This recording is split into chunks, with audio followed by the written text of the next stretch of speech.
3, 2, 1. Hey guys, what's up?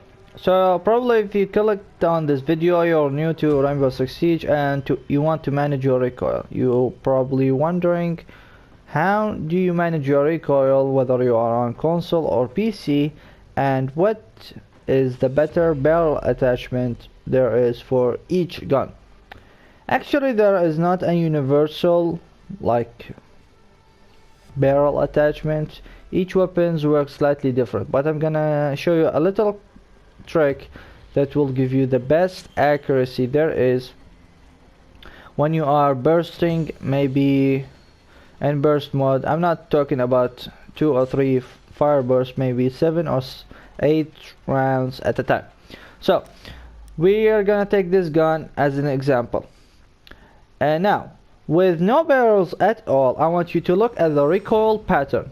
Do you see this figure of a person at the lower right hand corner?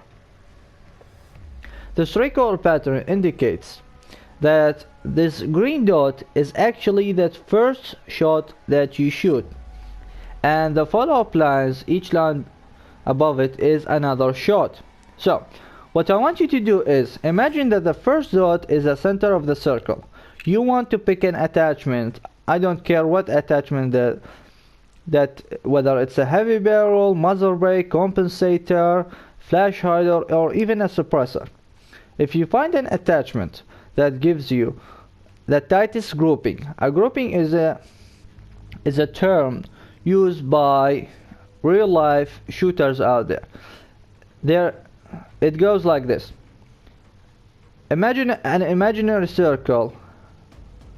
After the first shot, imagine an imaginary center at the center of all the shots that you shot, and the smaller the radius of this imaginary circle, the higher accuracy of that shooter. So this applies at Rainbow Six Siege. So I'm gonna show you. Go for the compensator. You don't see much difference. Maybe does not give you that tight of a grouping. That's a pass. We go to the suppressor. Does not do anything as well. So we go to the muzzle brake. You see some difference, but is there something better? Oh, you go for the muzzle brake. Look at this. You have your first shot, second, third, fourth, and fifth. Very close, very near. Your this imaginary circle now is tighter than ever. This is a good attachment for this gun.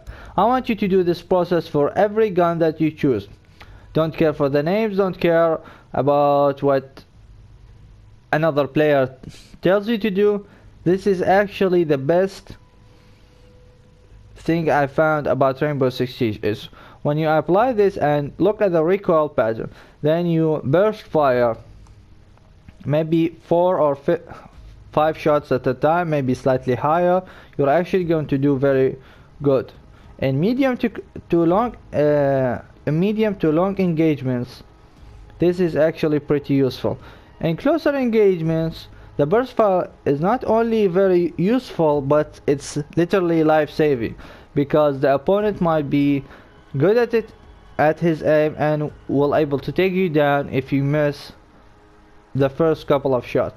So you need to land as much rounds as possible on target.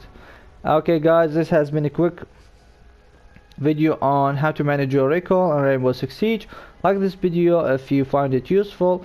If you have any questions, feel free to ask them in the comments. And I'm sorry about the accent, because English is my second language. Also subscribe to my channel if you want. I'm going to be doing a lot of content about Rainbow Six Siege and Battlefield 1. Thank you guys very much for watching again, and see you guys later.